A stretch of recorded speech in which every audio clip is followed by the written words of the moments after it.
दीपक नहीं वृथा बंधन है, वीरता नहीं तो सभी विनय क्रंदन है। चेतना जिसके जगाए जग सके, देश का सबसे बड़ा गायक वही। निश्चित ही आपके तेजस्वी और ओजस्वी उद्बोधन ने हम सब लोगों की चेतना को झंकृत किया है और यही आयोजनों की सार्थकता है। मैंने सुना प्रवी तुम्हारी योजनाओं तक योजनाएं, पर अगर सीमित रही आयोजनों तक योजना, अगर केवल आयोजनों तक ही हमारी योजनाएं सीमित रही तो हमारा ये मंच का आज कार्यक्रम सार्थक नहीं होगा।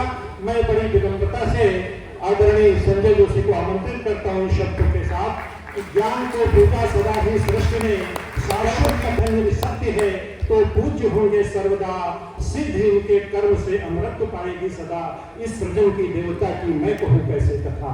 आदरणीय संजय जोशी।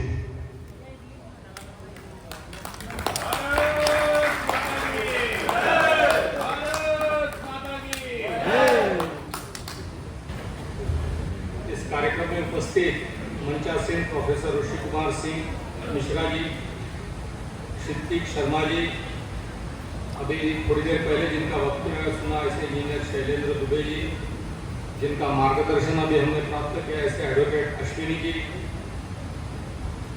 वैद्य अजय दत्त शर्मा जी, जनरल अजय कुमार चतुर्वेदी जी, श्वेता जी, चित्रा शर्मा जी, सभागार में उपस्थित भारतीय जनता पार्टी के वरिष्ठ नेता, मंच पर विराजमान सभी भाइयों और बहनों। वैसा ये कार्यक्रम में आने की मेरी इस साल कोई इच्छा नहीं थी, क्योंकि पिछले साल आने का तय था, लेकिन हवाई जहाज की गड़बड़ी के कारण पहुंच नहीं पाया था। फिर इन्होंने टेलीफोन पर हमारा सुना दिया था। लेकिन ये अजय दत्त शर्मा जी का आग्रह और के शुक्ला जी का दबाव, जिसके चलते मैं आया हूँ। अभी अश्विनी उपाध्याय जी हमको सारा विश्लेषण कर रहे थे। अश्विनी जी वैसे रहने वाले प्रयागराज के ही हैं, वैसे ये समाज के जागरूक प्रहरी है। 250 से अधिक पीआईएल खुद के खर्चे से सुप्रीम कोर्ट में हिंदुओं के लिए, देश के लिए लड़ने का एक महान और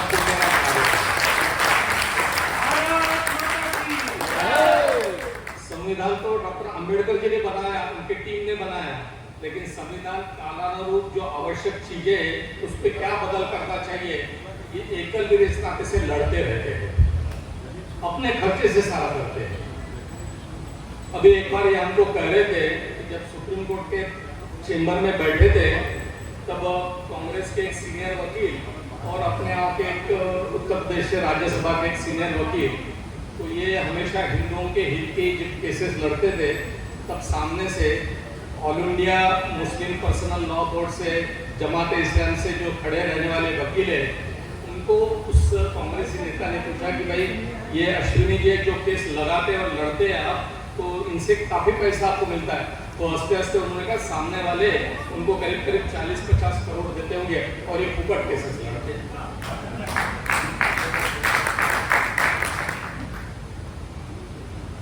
वैद्य अजय दत्त जी नाड़ी देख के दवा देते हैं। आज किसी एलोपैथी डॉक्टर के पास जाएंगे तो कहेंगे एक्सरे निकालो, पैथोलॉजी का रिपोर्ट लाओ, अल्ट्रासाउंड कराओ, लेकिन ये सारा करने की बजाय ये व्यक्ति की नाड़ी देख के दवा का निदान करते हैं, रोग का निदान करते हैं। लेकिन मुझे ये नहीं मालूम था कि ये समाज के भी डॉक्टर हैं। समाज के डॉक्टर इसलिए कि ये गए 40 साल से सावरकर जी के विचारों को लोगों तक पहुंचाने का अनवरत कार्य करते हैं। अभी कह रहे थे कि मेरी आयु 80 के आसपास है, लेकिन वैद्य साहब महाभारत का जब युद्ध हुआ था तब अर्जुन की भी आयु 80 के आसपास ही थी।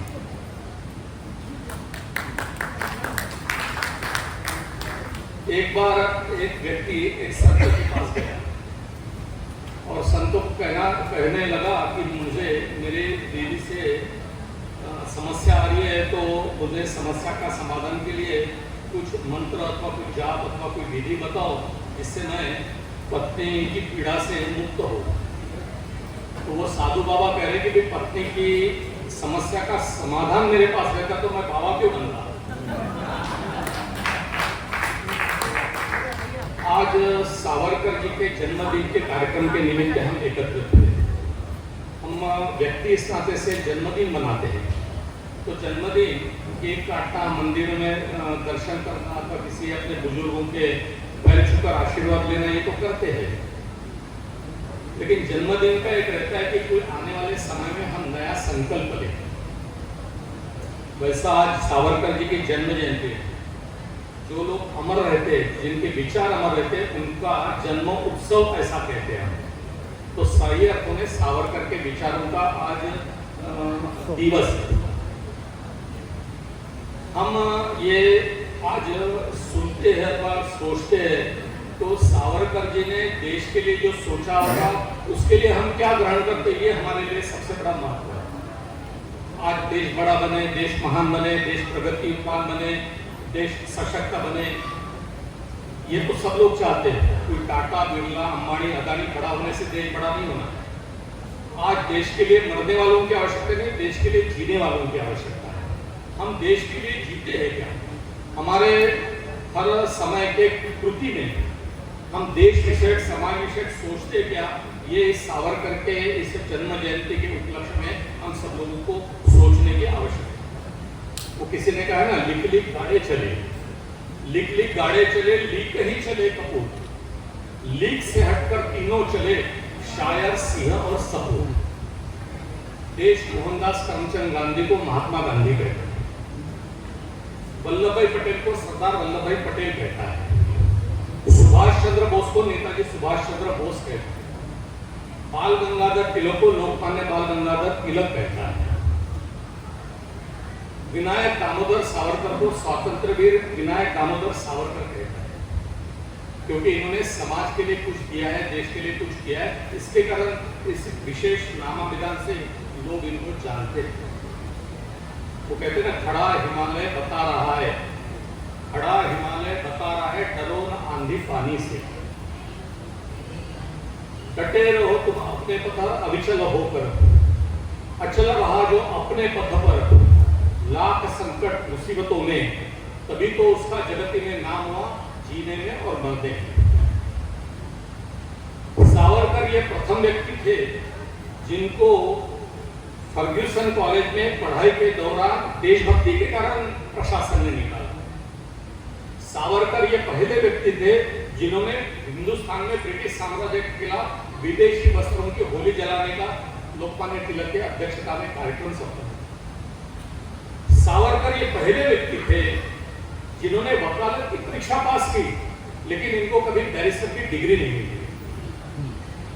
सावरकर ये पहले व्यक्ति थे जिनकी किताब प्रकाशित होने के पहले बंदी डाली गई।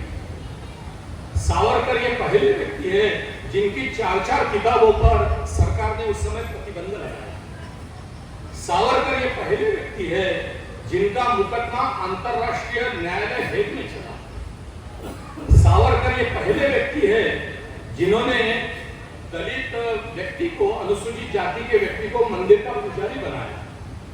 सावरकर ये पहले व्यक्ति है जिनके कारण एक फ्रांस देश के प्रधानमंत्री को इस्तीफा देना पड़ा।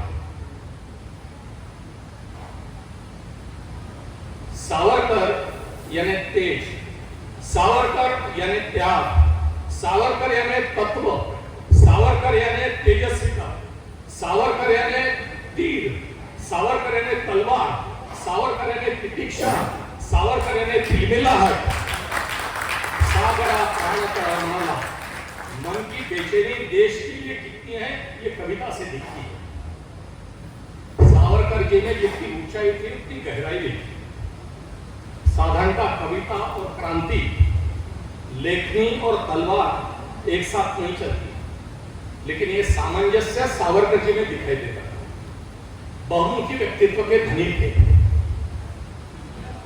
सावरकर जी का नाम सुनते ही अदम्य साहस, दूरदृष्टि, अप्रतिम देश निष्ठा, इसकी जाज्वल्य मूर्ति सावरकर जी के रूप में अपने सामने दिखाई देती है। सावरकर जी पर आए दिन कांग्रेस और राहुल गांधी आए दिन टीका करते हैं।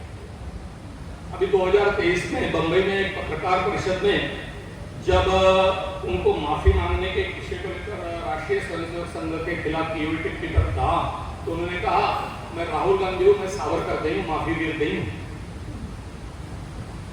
अभी पिछले साल दिल्ली में दिल्ली विश्वविद्यालय ने एक कॉलेज बनाने का कार्य हाथ में लिया, जिसका भूमि पूजन कार्यक्रम 3 जनवरी 2025 को प्रधानमंत्री श्री नरेंद्र मोदी की उपस्थिति में दिल्ली के नजफगढ़ में सावरकर जी के नाम पर यह कॉलेज स्थापन करने का भूमि पूजन कार्यक्रम हुआ। तो कांग्रेस के सांसद हुसैन, पंजाब के कांग्रेस के सांसद रंधावा, इन्होंने इसका खुलकर विरोध किया और एनएसयू ने प्रदर्शन किया। 2020 में कांग्रेस की एक मासिक पत्रिका है महाराष्ट्र की शिदोरी, इसमें सावरकर जी के संबंध में कहा कि सावरकर स्वातंत्र्य वीर ने तो ये माफी वीर है। 2022 मई के कांग्रेस संदेश के कांग्रेस के मुखपत्र में लेख लिखते समय कांग्रेस ने कहा कि सावरकर ने पछतावा, सावरकर ने सांप्रदायिकता, सावरकर ने डर।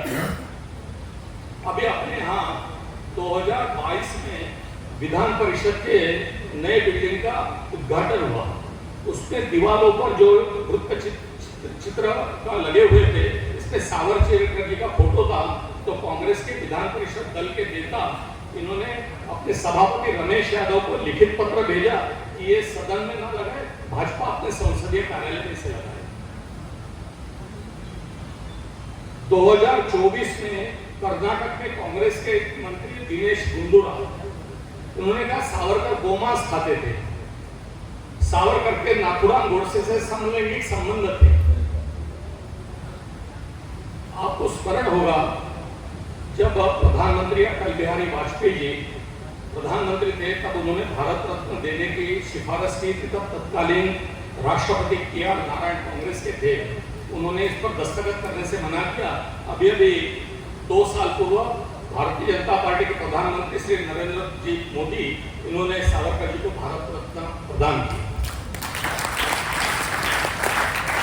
जब अंडमान में पोर्ट ब्लेयर को, एयरपोर्ट को सावरकर जी का नाम देने का प्रस्ताव आया, तब कांग्रेस और कम्युनिस्टों ने विरोध किया। संसद में जब उनका तैलचित्र लगाने की बात आई, तब सोनिया गांधी ने राष्ट्रपति पर गुहार लगाकर यह कार्यक्रम रोकने की अपील की। आखिर कांग्रेस का ये चरित्र है। जब लाल बहादुर शास्त्री प्रधानमंत्री थे, सावरकर जी बीमार थे, तो उन्होंने अपने प्रधान उससे उनको 39 रुपए की 3900 रुपए की 3900 रुपए की आर्थिक सहायता प्रदान की। बाद में 1000 रुपए बाद में और प्रधानमंत्री सहायता कोष के उनके इलाज के लिए भेजे थे। तत्कालीन कांग्रेस की महाराष्ट्र सरकार ने प्रतिमाह 300 रुपए 1965 में रकम देना शुरू किया, जो उनके अंतिम समय तक फरवरी 1966 तक देती रही। श्रीमती गांधी ने तो सावरकर जी पर 1970 में डाक टिकट जारी किया। जो बंबई में सावरकर सदन है, उसके लिए 16,000 रुपए भारत सरकार ने कोष से दिए। अंडमान को जो सेल्युलर जेल है, उसको राष्ट्रीय स्मारक श्रीमती गांधी ने घोषित किया था। अपने खलीलाबाद के सांसद थे, 1987 में उन्होंने पार्लियामेंट में एक बार सवाल पूछा था कि पोर्ट ब्लेयर स्थित हवाई अड्डे को सावरकर जी का नाम देना चाहिए। 1973 में तत्कालीन गृह मंत्री उमाशंकर दीक्षित को जब पार्लियामेंट में पूछा गया कि क्या स्वातंत्र्य वीर सावरकर को भारत सरकार स्वतंत्रता सेनानी मानती है, तब उन्होंने कहा कि हाँ, भारत सरकार इनको स्वतंत्रता सेनानी मानती है। कांग्रेस की 2 रुपए कभी, जैसे आसाम का रिजल्ट आया विधानसभा का, 19 विधायक कांग्रेस के चुन के आए, उसमें 18 मुस्लिम समाज के लोग चुन कर, एक प्रकार की मुस्लिम लीग की दूसरी आवृत्ति आज कांग्रेस बनी हुई है। इस देश के पहले प्रधानमंत्री पंडित जवाहरलाल नेहरू 9 साल कारावास में थे। उनको 9 बार गिरफ्तारी हुई। उन्होंने जेल में 2 किताबें दी, discovery of India, glimpses of world history. Mohandas Karamchand Gandhi 7 साल 10 महीने कारावास में रहे। उनको 13 बार ब्रिटिश सरकार ने गिरफ्तार किया। सरदार वल्लभ भाई पटेल 6 साल कारागार में रहे, 6 बार उनको गिरफ्तारी हुई। लोकमान्य बाल गंगाधर तिलक 7.5 साल कारावास में रहे, उसमें से 6 साल आज के म्यांमार मंडाले में रहे। उन्होंने कारागार में गीता रहस्य लिखा। मोहनदास करमचंद ने मेरे सत्य के प्रयोग ये किताब कारावास में लिखी। शहीद भगत सिंह 2 साल कारावास में थे, 4 किताबें लिखी।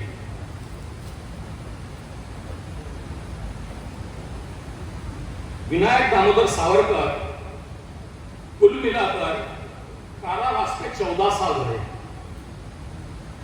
10 साल अंडमान के इसमें, 3 साल देश के विभिन्न जेलों में और 10 साल स्थानबद्धता में रत्नागिरी में। दुर्दैव ये है कि स्वतंत्रता के बाद हिंदुस्तान की सरकार ने उस समय महात्मा गांधी के हत्या के आरोप के नाते से उनको 1.5 साल कारावास में रखा। बाद में उस समय पाकिस्तान के प्रधानमंत्री लियाकत अली खान पंडित नेहरू से समझौता कर रहे थे, तब भी उनको गिरफ्तार करके रखा था। सावरकर जी को बैरिस्टर डिग्री नहीं मिली, क्योंकि उस समय जो इंग्लैंड में जाके पढ़ाई करता था उसको एक एफिडेविट पर वकालत पर दस्तखत करनी पड़ती, जिसमें लिखा था कि मैं ब्रिटिश राजा का, ब्रिटिश साम्राज्य का वफादार रहूंगा। सावरकर जी ने वो मना किया। पंडित नेहरू भी इंग्लैंड में वकालत प्राप्त है। मोहनदास करमचंद गांधी ने भी वकालत प्राप्त की। डॉक्टर भीमराव अंबेडकर ने भी वकालत की परीक्षा इंग्लैंड से पास की। जमनादास मेहता ने भी वकालत की परीक्षा वहां से पास की। इन लोगों ने तो दस्तखत की। क्या पंडित नेहरू, सरदार पटेल, महात्मा गांधी, इन्होंने दस्तखत की? क्या हिंदुस्तान लौटने के बाद वो इंग्लैंड के राजा के वफादार हुए, उस साम्राज्य के प्रति वफादार हुए? लेकिन सावरकर जी ने दस्तखत नहीं की, क्योंकि उनको ये ठीक नहीं लगा। सावरकर जी पर अंडमान का कोठरी में काले पानी की जो सजा हुई, जिसपे उन्होंने लिखने के लिए कोई लेखन नहीं था, कलम और कागज नहीं था, फिर भी दीवारों पर कील से अथवा कोयले से अथवा नाखून से उन्होंने कमला नाम का महाकाव्य लिखा और वो कंठस्थ किया था अपने प्रयागराज के स्वराज अखबार के संस्थापक रामहरि जी, जो भी उस समय कारावास में, थोड़े समय अंडमान कारावास में थे, उनको उन्होंने मुखग्रस्त कराया। बाद में वो छूटने के बाद जब कलकत्ता गए तब तो सावरकर जी के छोटे भाई को सारा लिखा हुआ दिया, उसके बाद वो प्रकाशित। सावरकर जी अंडमान में जब बंदी थे तब उस कारावास में काफी पीड़ा उनको दी जाती थी। यानी बैल से तेल निकालने का काम होता था, उसमें बैल के स्थान पर उनको खुद को जोड़ना पड़ता था। रामबस कुटना, घास काटना, नारियल के इससे रस्सी बनाना, अगर वो उतना नहीं निकलता तो उनको बेच के फटके भी मारे जाते थे। समय पर खाना भी नहीं मिलता था। इतना होते हुए भी उन्होंने लिखना कम नहीं किया। उनके भाई गणेश सावरकर भी उस कारावास में थे। जब गणेश सावरकर जी को, बड़े भाई को पता चला कि छोटे भाई भी जेल में हैं, 2 साल तक उनकी मुलाकात नहीं हुई, तो उन्होंने कागज लिखकर पत्थर को लपेट के उनके एरिया में फेंका और उस पर लिखा कि मैं कारावास में, उसकी मुझे दुख नहीं है, लेकिन तू भी आया तो अपने स्वीकृत कार्य का अपने पीछे क्या होगा इसकी चिंता मुझे सता रही है। इनको जब अंडमान की सजा हुई सावरकर जी को, तो 50 साल की सजा हुई, तो आजीवन कारावास की सजा हुई। तो उन्होंने उस समय के न्यायाधीश को कहा कि 50 साल की सजा आपकी सरकार तब तक टिके तब ना, और 2 आजीवन कारावास की सजा देके हिंदुओं के पुनर्जीवन का सिद्धांत आप क्रिश्चियन लोगों ने मान लिया। सहपाठी को कहते समय कहे कि त्याग, तपस्या और बलिदान के कारण ही स्वतंत्रता लक्ष्मी प्रसन्न हुआ। जब वो डोंगरी जेल में अंडमान जाने के पूर्व बंद थे, तब उनकी 19 साल की पत्नी उनको मिलने आई। उनके साथ उनका साला भी था। पत्नी जब मिली तब पत्नी के आंख में अश्रु थे। तो पत्नी को कहा कि भाई आपके मन में दुख हो रहा है, ये मैं समझ सकता हूँ, लेकिन अगर मन में दुख की वेदना है तो ये समझ लो कि 2, 4, 5 बालक पैदा करना अथवा 4 दीवारों के बीच रहना, अगर इसको संसार कहते हैं तो ये संसार कौवे और चिड़िया भी करती है। लेकिन हम अपना 2-4 परिवार अगर अपना होम सर्वस्व कर दे और अनेक परिवारों से अगर सुख निकले तो इससे अधिक अच्छा समर्पण और बलिदान भाई बाढ़ सावरकर लॉर्ड मिंटो पर बम फेंकने के बारे में वो भी कारावास पे बंद है। तब उन्होंने भाई को खत लिखा कि तू चिंता मत कर, तू निराश मत हो, तू हताश मत हो। ये समझ लो कि देह रूपी इस शरीर को ईंधन के रूप में, ऑयल के रूप में हम जोत प्रकट करने के लिए, देश सेवा के लिए, मातृभूमि की सेवा के लिए लगाए। जब उनको पता चला कि कलेक्टर जैक्सन के विरुद्ध में बम फेंकने के आरोप में उनके बड़े भाई गणेश सावरकर को भी आजीवन कारावास की सजा हुई, तब उन्होंने उनके पत्नी को अपने भाभी को खत लिखा, कहा कि सरोवर में अनेक पुष्प होते हैं, अनेक पुष्प तो सूख जाते हैं, लेकिन हाथी का सूंड, वो पुष्प अपने हाथी के सूंड से अगर नारायण के चरणों में अथवा देवी माँ के चरणों में अर्पण करता है तो वो पुष्प अमर होता है। आज हमारे तीनों भाई इस दिशा में अमरत्व की ओर जा रहे हैं। कांग्रेस सावरकर के माफीनामे को लेकर बवाल करते रहती है, हल्ला करते रहती है, बेफजूल बहस करते रहती है। तो 1911 से लेकर 1921 तक ये कारावास अंडमान में रहे। सावरकर जी ने 6 पत्र ब्रिटिश शासन को लिखे।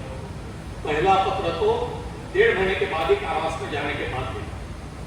जब 1918 में द्वितीय महायुद्ध समाप्त हुआ तो ब्रिटिश सरकार ने घोषणा की थी कि हिंदुस्तान में जितने भी राजबंदी बंद है उन सबको या तो छोड़ा जाएगा या उनकी सजा नहीं कर दी, सजा कम कर दी जाएगी। सावरकर जी और उनके भाई गणेश सावरकर को अंडमान के कारावास में 10 साल हो चुके थे, लेकिन छोड़ने का नाम नहीं ले रहे थे। विठल भाई पटेल जो सरदार पटेल के भाई है, वो उस समय के संसद में नेशनल असेंबली के सदस्य थे। उन्होंने मार्च 2020 में प्रस्ताव पारित किया सावरकर जी के रिहाई।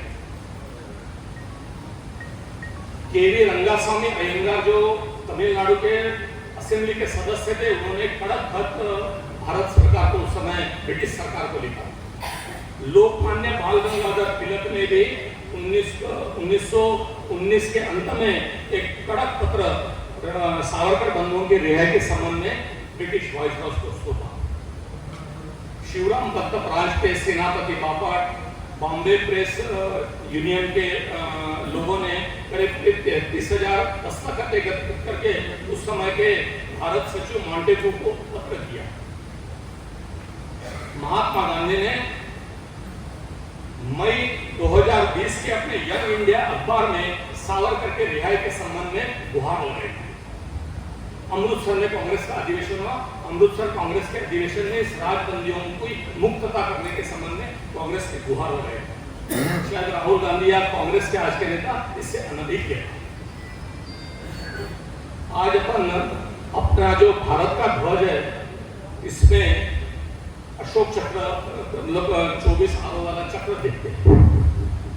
और ये जो भगवी पट्टी है, ये भगवी पट्टी ने भगवा ध्वज रखने का आग्रह सावरकर जी का था। ये चक्र जो था, इसके संदर्भ में उस समय पर उन्होंने डॉक्टर आम्बेडकर जी को कहा था। हम सब मानते हैं कि भगवान ये अशोक का चक्र है। उनका कहना था ये भगवान बुद्ध का चक्र है, धर्म चक्र परिवर्तन। क्योंकि सारनाथ में सबसे पहला प्रवचन भगवान बुद्ध ने दिया था और सारनाथ की अशोक की राजधानी थी और एकात्मा, एक संध और विशाल साम्राज्य का धनी अशोक का इसके प्रतीक के रूप में यह चक्र होना चाहिए। आज भारत सरकार ने राष्ट्रगीत का दर्जा जनगण मन के साथ वंदे मातरम देने का कार्य श्री नरेंद्र मोदी और भारत की सरकार ने अभी थोड़े समय पहले किया। उस समय उन्होंने कहा कि वंदे मातरम को राष्ट्रगीत का दर्जा देना चाहिए। स्वातंत्र्य वीर सावरकर ने आज देश में जो एक नेशनल कैलेंडर चलता है, सरकार बनने के बाद 1951 में नेशनल कैलेंडर बनने के संदर्भ में पहल की थी। सरकार ने इसकी कमेटी बनाई और देश की नेशनल कैलेंडर 1955 में हिंदुस्तान में लागू होने का श्रेय सावरकर जी को। आखिर कांग्रेस ने और सावरकर ने भिन्नता किसमें थी? हिंदुत्व, मतांतरण को लेकर, हिंदी को लेकर, खिलाफत आंदोलन के विषय को लेकर, भारत सरकार की उस समय तिब्बत की भूमिका को लेकर, अंग्रेज सरकार में पुलिस में और सेना में हिंदुओं की भर्ती हो कि न हो इस विषय की बहस को लेकर, इन विषयों पर तो पता भिन्नता थी। जब देश स्वतंत्र हुआ तो सावरकर जी ने अपने घर पर 2 झंडे फहराए थे, एक भारत का तिरंगा और एक हिंदू महासभा का। तो किसी पत्रकार ने उनको पूछा तो कहा, ये जो हमको भारत में स्वतंत्र मिले इसके लिए मैं खुश हूँ, लेकिन ये हमें खंडित के लिए होती हुई हिंदुस्तान बंटवारे के साथ थे। सावरकर जी हिंदी के पुरोधा थे। एक बार जब महात्मा गांधी ने अपने लेख में भगवान राम के संबंध में लिखते समय कहा, राम को शाहजादा राम, राजा दशरथ को बादशाह दशरथ, सीता माता को बेगम सीता, महर्षि वाल्मीकि को मौलाना मालवीय। जब ये लिखा और यंग इंडिया में पढ़ा तो सावरकर जी ने एक कड़क पत्र महात्मा गांधी के नाम से प्रेषित किया। राजर्षि पुरुषोत्तम दास टंडन जो हिंदी के पुरोधा माने जाते, वो कहते संस्कृत श्रेष्ठ हिंदी की प्रेरणा अगर मुझे किससे मिली है तो सावरकर जी के कारण। आज हम मतलब के मेयर के स्थान पर महापौर, पार्षद के स्थान पर काउंसिलर को पार्षद, अरब सागर को सिंधु सागर अथवा पश्चिम सागर, फोटोग्राफी को छायाचित्र, रिवार्ड अथवा डेट को तारीख, ये जो शब्द रचना, क्योंकि अपने पहले अंग्रेजों के कारण और मुसलमान आक्रमणों के चलते अपनी भाषा पे जो अंग्रेजी और उर्दू शब्द आए थे उसको दूर करने का बड़ा कार्य सावरकर जी ने किया। महात्मा गांधी की हत्या हुई, माथे गुरु नाथुराम गोडसे ने महात्मा गांधी का वध किया। दूसरे दिन बंबई में कम्युनिस्ट और कांग्रेस के भीड़ ने सावरकर सदन को घेर लिया था, पथराव किया। सावरकर उस समय अत्यवस्थ थे, उनका बेटा विश्वास उनके साथ था और 2 सहयोगी साथ में थे। जब उन्होंने बेटे को कहा कि आप पिछले दरवाजे से जुड़े, उससे जाने से मना किया। आखिर सावरकर अस्वस्थ अवस्था में खड़े होकर दरवाजे पर गए तो भीड़ तितर हुई। वही भीड़ दादर से उनका छोटा भाई डॉक्टर पहाड़ उर्फ नारायण सावरकर के घर गए। पथराव होता रहा, वो भी बाहर आए, लेकिन पथराव रुका नहीं, बेहोश हुए। बेहोशी अवस्था में उनको अस्पताल दाखिल किया और कुछ समय के बाद, कुछ दिनों के बाद उनके छोटे भाई डॉक्टर नारायण सावरकर की मृत्यु। 1 साल 3 महीने सावरकर जी महात्मा गांधी के आरोप में बंदी हुए। सरकार ने फर्जी साक्ष्य उनके संबंध में खड़ी की थी। बाद में वो निर्दोष मुक्त हुई, सरकार ने माफी मांगी। सावरकर जी ने अपने जीवन में 13 किताबें ली, 10,000 से अधिक पृष्ठों का हिंदी में और 1500 से अधिक पृष्ठों का अंग्रेजी में लेखन कार्य किया।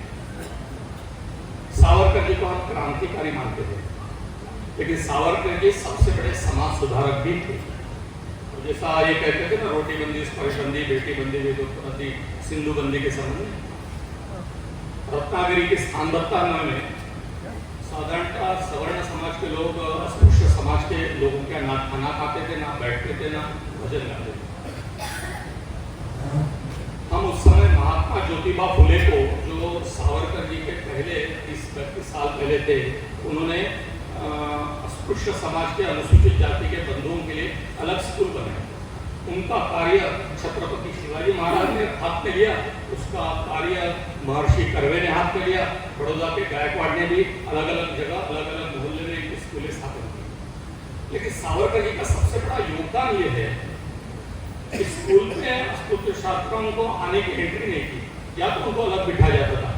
उन्होंने सरकार में प्रयास करके स्कूल बोर्ड पे दबाव डाल के और लोगों में जागरूकता लाके अस्पृश्य समाज के साथ अस्पृश्यों को, बच्चों को बिठाकर पढ़ाने का अभियान आपके लिया, जो सफल हुआ। अकेले उनके स्थान दत्ता में रत्नागिरी जिले में 180 स्कूलों में से 157 स्कूलों में सभी जाति बिरादरी के बच्चे साथ में पढ़ने का महत्वपूर्ण कार्य डॉक्टर नारायण विनायक दामोदर सावरकर जी लिखी। शायद इससे अधिक समाज सेवा का समरस समाज के निर्मित के संबंध में इनकी पहले आजकल हम शादी में देखते हैं बैंड बजाते हैं, बैंड रहते हैं ना, शहनाई बजती है। पहले इस देश में अपने यहाँ ये प्रथा है कि केवल मुसलमान लोग ही ये बैंड का कार्य करते थे। सावरकर जी ने आग्रह करके इस विभिन्न जातियों के जो वादक है, अच्छा बैंड के स्पर्धक है, उनको एकत्रित करके हिंदू बैंड खड़ा किया और सभी लोगों को कहा कि अपने शादी ब्याह कोई भी समारोह में इस बैंड के लोगों को लाना। आज पूरा देश भी ये फैला। सावरकर जी जब अपने अंतिम दिनों में थे तब उन्होंने कहा कि मेरे श्राद्ध की कर्म की विधि ना करें, उससे जो धन बचेगा वो हिंदू धार्मिक संस्थाओं को दिया जाए और अपने खुद के बैंक से 5,000 रुपये मतांतरण के संबंध में, शुद्धिकरण के संबंध में उन्होंने दान दिए।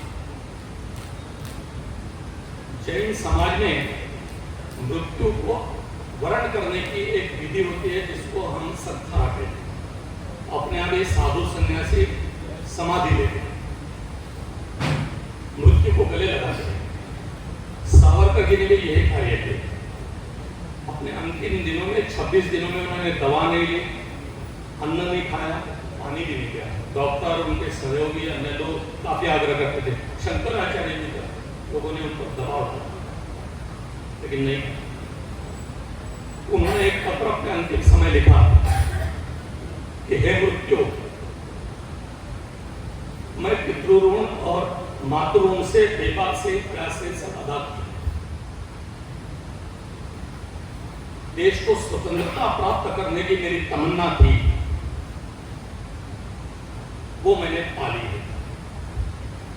अब मुझे किसी पर किसी प्रकार का कोई ऋण नहीं रहता और मृत्यु तुम्हें, मैं तेरे लिए खुला हूं, तू कभी भी आ मुझे ले जा सकता है।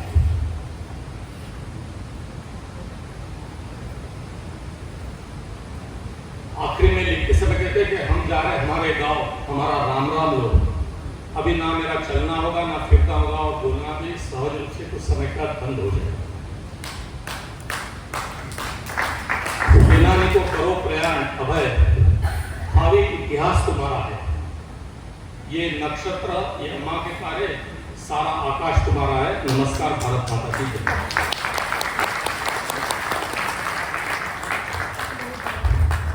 प्रयाग सभागार में बैठे सभी लोगों को एक दोहा स्मरण होगा। सतसैया के दोहरे जो नावक के तीर, देखन में छोटे लगे भाव करें गंभीर। अपने बड़े संक्षिप्त उद्बोधन में सावरकर के जीवन के विभिन्न पक्षों का आदरणीय भाई साहब ने स्पर्श किया। निश्चित रूप से हम सब लोगों का संवर्धन हुआ। अब अधिकार पिछले वर्ष इस दुनिया को छोड़ गए, बड़े अफसोस की बात है। और आज हमने तय किया कि इस कार्यक्रम का शांति पाठ के द्वारा समाप्त किया जाएगा। उनके लिए श्रद्धांजलि। अरुण तक्कर मेरे मित्र थे, छोटे भाई जैसे थे, हमेशा मेरे साथ रहे। हम लोग साथ प्रैक्टिस किए, साथ के किसी कॉलेज में पढ़े। उनके फादर भी एक शुगर फैक्ट्री में जनरल मैनेजर रहे। उसके बाद पार्टी के प्रारंभिक दिनों में जनसंघ के बहुत काम किया। पूरा परिवार उसमें रहा, काफ़ी संघर्ष में पार्टी के लिए और अपने सिद्धांतों के। आज हम उनको श्रद्धांजलि देने के लिए शांति पाठ करने जा रहे हैं। उसके साथ ही विद्यावासिनी कुमार विद्यार्थी परिषद के प्रदेश के महामंत्री रहे और महेश शर्मा जी जो बाद में खादी ग्राम उद्योग आयोग के अध्यक्ष रहे, राज्यसभा के सदस्य रहे। एक जमाना ये था हम तीनों एक साइकिल पर घूमा करते थे, क्योंकि साइकिलें भी बड़ी रेयर थी। उनके लिए भी शांति पाठ करने जा रहे हैं और उनका परिवार लखनऊ में आज हिंदुओं की जनसंख्या आधी हो गई होती। कारण ये कि प्रभु जो उनके राजगारी राजबिहारी तिवारी, भगत तिवारी, मनमोहन तिवारी, ये सब लखनऊ बनाने में बड़ा काम किया उन्होंने। मैं उनके लिए भी पूरे लखनऊ की ओर से कई पीढ़ियों से सोचा मैंने कि मैं कुछ एक पुस्तक लिखूं, उस पर बाद में लिख नहीं पाया। उनके लिए भी श्रद्धांजलि दिए बिना नहीं रह सकता। आनंद मोहन तिवारी जी जो आज जहाँ कार्य देख रहे हैं उसी तरह से हमारी व्यवस्था में शामिल रहते हैं, हमारे सामने रहते हुए। मैं चाहूँगा कि ऋषि तिवारी जी इस बीच में जो परिवार के उन लोगों के लोग हैं उनको भी बुके देकर सम्मानित करें। और इस बीच में शांति पाठ के लिए आज समाज के लोग आए हुए हैं, अध्यक्ष आए हुए हैं, आज समाज से डॉक्टर सत्यकांत भी आए हुए हैं और हिंदू सभा की तरफ से उस परंपरा को निभाने के लिए हमारे चतुर्वेदी जी हैं। तो ये सब लोग मन पर आए और मैं प्रार्थना करूँगा श्रीमती कक्कड़ यहाँ आई हुई है, वो भी मन पर शांति पाठ में शामिल हो।